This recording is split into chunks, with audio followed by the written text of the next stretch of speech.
이번 한 주간 수요 새벽 기도에 자리에 나오신 여러분들을 환영하고 축복합니다.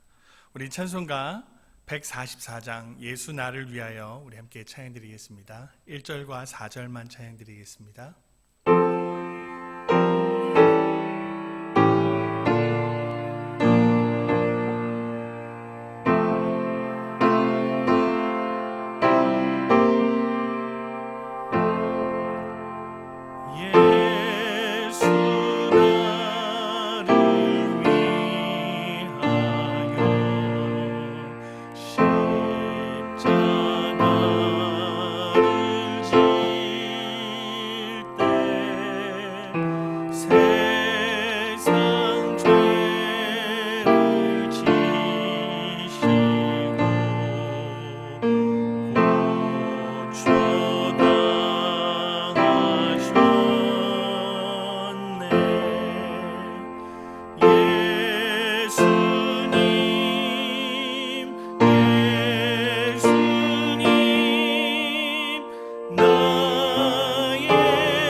우리 시간 지금의 상황 속에서 하나님의 도우심을 구하며 이 시간 우리 함께 잠시 기도하며 나아가도록 하겠습니다. 함께 기도드리겠습니다.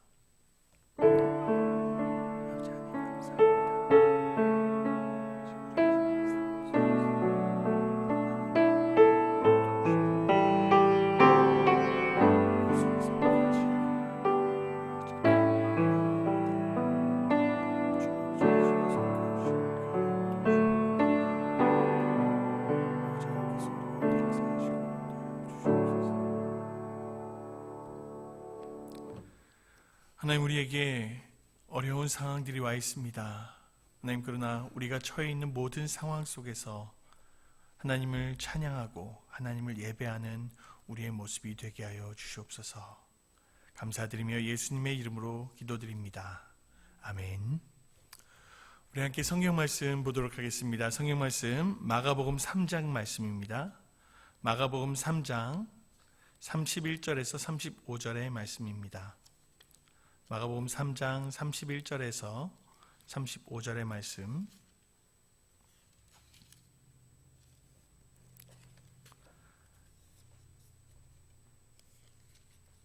제가 봉독하여 드리겠습니다. 그때 예수의 어머니와 동생들이 와서 밖에 서서 사람을 보내어 예수를 부르니 무리가 예수를 둘러앉았다가 여짜오되 보소서 당신의 어머니와 동생들과 누이들이 밖에서 찾나이다.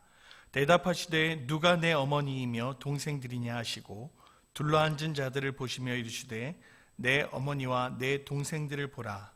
누구든지 하나님의 뜻대로 행하는 자가 내 형제요 자매요 어머니이니라. 아멘. 우리는 남들에게 많은 것을 아는 것처럼 보이고 인정받는 것을 좋아합니다. 그래서 대한민국 문화 안에, 한국인들의 문화 안에 체면 문화라는 것이 자리 잡아 있죠. 나의 집의 형편이 그렇게 좋지 않은데도 불구하고 더 좋아 보이기 위해서, 더 있는 것처럼 보이기 위해서 있는 척을 합니다.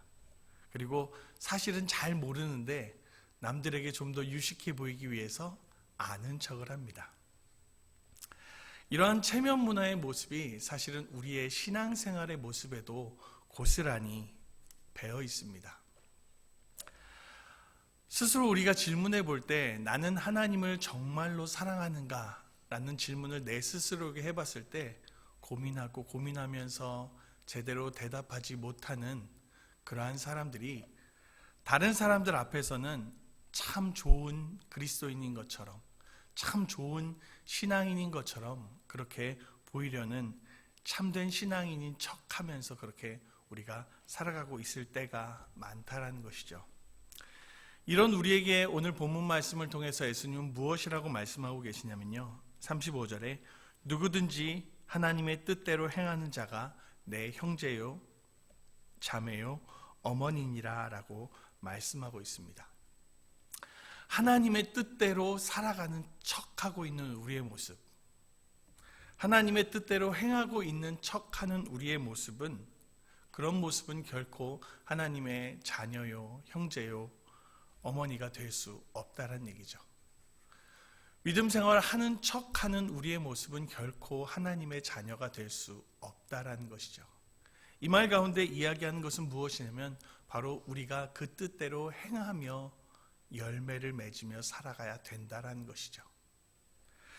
예수님께서 잎만 무성한 무화과 나무를 보시고 저주하셨습니다. 겉으로 보이는, 눈에 보이는 상태로서는 잎만 무성하다는 이야기는 풍성해 보였죠. 그러나 실제로 그 삶에는 열매가 없습니다. 그런 삶을, 그런 모습을 예수님께서는 저주하시고 열매 있는 모습을 원하고 계시다라는 얘기시죠.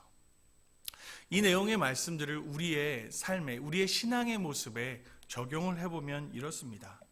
우리는 매 주일, 매 예배를 통해서 말씀의 씨앗을 받습니다. 말씀의 씨앗을 받고 열매를 맺는 것이 아니라 우리가 말씀의 씨앗을 품고 열매를 맺은 척하고 살아가고 있지는 않느냐라는 것이죠. 수많은 말씀의 씨를 우리 마음에 받습니다. 수많은 말씀의 씨를 우리 마음에 받는데 그 씨를 품기만 하고 열매 맺지 못하고 열매 맺는 척하고 살아가고 있는 모습이 혹 우리의 모습이 아닐런지요. 내 모습을 돌아보면서 내 모습이 과연 그러한 부분이 있다면 우리는 우리의 신앙에 대해서, 우리의 믿음의 모습에 대해서 심각하게 고민해 봐야 할 것입니다. 누가 믿음의 열매를 맺을 수 있을까요? 누가 말씀의 열매를 맺을 수 있을까요? 오늘 본문을 통해서, 본문의 내용들을 통해서 한번 살펴보도록 하겠습니다. 말씀을 많이 하는 자가 열매를 맺을 수 있을까요? 마가복음 3장 22절, 우리가 읽은 본문의 조금 앞부분에 있는 마가복음 3장 22절에는 서기관이 등장합니다. 서기관이 등장하는 구절입니다. 예루살렘에서 내려온 서기관들은 그가 바알세불이 집혔다 하며 또 귀신의 왕을 힘입어 귀신을 쫓아낸다라고 그렇게 이야기하고 있습니다.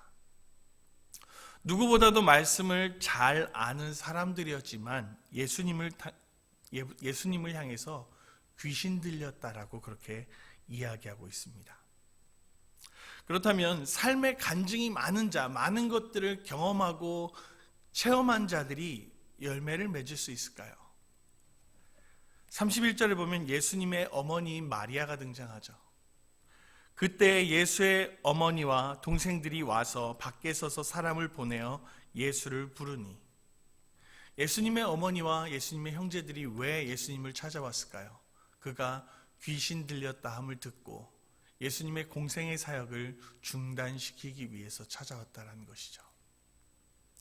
경험을 많이 한 자도, 그리고 말씀에 대해서 많이 아는 자도 열매를 맺지 못하고 있는 모습들을 보게 됩니다. 과연 그렇다면 누가 열매를 맺을 수 있을까요?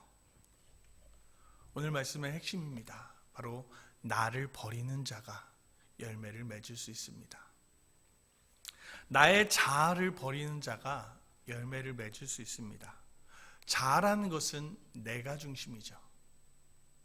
우리의 체면 문화가 바로 내가 중심이기 때문에 나타나는 것이죠.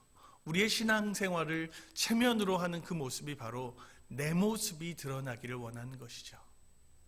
그러나 나를 버리고 하나님을 찾으며 나아가는 자가 바른 신앙생활을 할 수 있다는 것입니다. 사탄이 아담과 하와를 꼬드길 때에도 그들의 자아를 건드렸습니다. 너희 하나님과 같이 될 수 있어. 사탄이 예수님을 시험할 때도 사용한 것이 인간의 자아였습니다. 예수님을 향하여 이렇게 이야기합니다. 내가 만일 하나님의 아들이거든. 하나님같이 되어 이 세상에서 인정받으라라고 이야기하고 있는 것이죠. 그러나 하나님의 아들로 이 땅에 오신 예수님도 그 세상에서 인정받는 욕심을 갖게 만들려던 것이 바로 사단의 시험이었다는 것입니다. 그때 예수님은 무엇라 말씀하십니까? 예수님께서는 마태복음 4장 10절에 사단아 물러가라 라고 말씀하시죠. 그리고 주 너의 하나님께 경배하고 다만 그를 섬기라 라고 말씀하십니다. 다만 그를 섬기라. 우리가 해야 될 것은요, 오직 하나님만을 섬기는 일이라는 것입니다. 여러분은 지금 아무도 보는 이 없는 곳에서 예배를 드리고 있습니다. 우리가 지금 처한 상황이 함께 모여서 누군가의 시선을 의식하고 누군가가 나를 바라보는 상태에서 예배를 드리는 것이 아니라 아무도 없는 내가 있는 자리에서 하나님께 예배로 드려지고 있습니다. 참 좋은 기회인 것 같습니다. 사람의 눈을 의식하지 않고 세상의 사람들을 의식하지 않고 환경을 의식하지 않고 하나님 앞에 진정으로 나아가는 참된 예배의 자리가 될 수 있다는 것, 참 귀한 시간인 것 같습니다. 사람들이 주목하는 이 시간 아니지만, 사람들이 바라보는 이 시간 아니지만 하나님 앞에서 참된 예배로 정말 사람들이 보는 눈 없는 그때에 하나님이 받으시는 열매 맺는 예배로, 열매 맺는 삶으로 나아가는 우리가 되기를 원합니다. 우리의 삶 속에서 열매를 맺어 하나님을 기쁘게 해드리고 나아가는 우리의 삶이 되기를 주의 이름으로 축원합니다. 각자의 자리에서 우리 기도하시고 하루를 시작하는 우리 되기 원합니다. 우리 좋으신 하나님 찬양 드리고 마치도록 하겠습니다.